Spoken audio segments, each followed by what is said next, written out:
দিনটা যদি শুরু হয় মেঘলা আকাশ দিয়ে তাহলে মাথার মধ্যে একটাই চিন্তা থাকে যে দুপুরে কি খাওয়া দাওয়া হবে।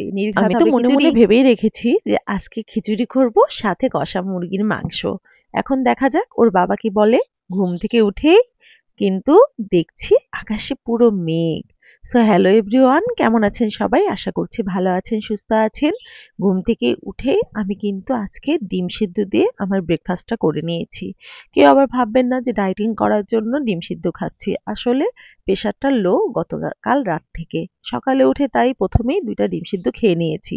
একটু চাঙ্গা হতে হবে তো। সকালবেলা খাবার খেয়ে বাসি কাজ সেরে চলে এসেছি কাপড় গুছাতে। এত কাপড় জমা হয়ে থাকে যে একবারে অবস্থা খারাপ সেটা গুছাতে।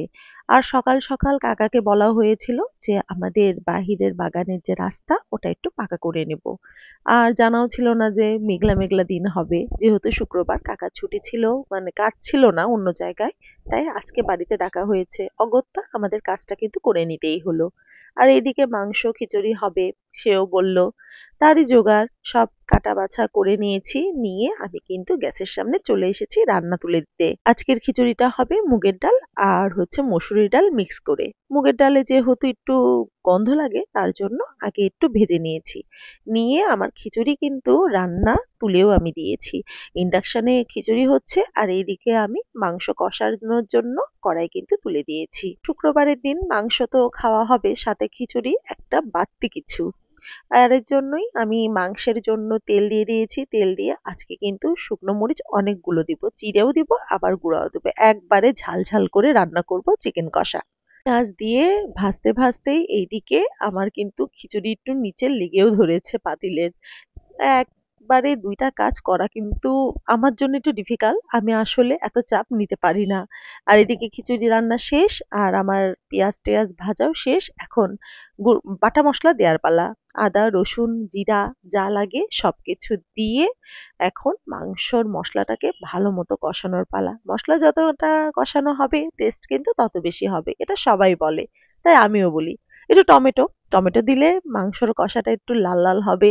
তারপরে গ্রেভিটা একটু ভালো হবে, সেজন্য টমেটোটা দেয়া। টমেটো থেকে যখনই তেল ছাড়বে, টমেটো বলতে মশলা থেকে, তখনই আমি কিন্তু ধুয়ে রাখা চিকেনগুলো দিয়ে দিব। আমাদের জন্য আলাদা আর রিতমের জন্য আলাদা করে রান্না করা হয়েছে। কারণ ওই তো আমি আজকে প্রচুর ঝাল দিব, আর ঝাল দেয়া মাংস আমার ছেলে তো খেতে পারবে না।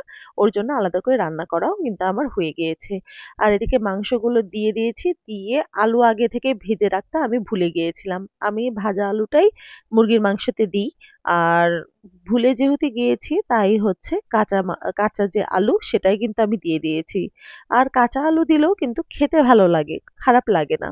সেজন্যই দেয়া। আর ঝোলটাও কিন্তু একটু কম দিব। আমি বেশি করে জল দিয়ে সেদ্ধ হয়ে গেলে যেটুকু রাখবো জাস্ট ওইটুকুই রেখে দেব। মানে শুকাবো না খুব বেশি। আর এই তো আমার কষানো মাংস রান্না শেষ, খাওয়া দাওয়াও শেষ।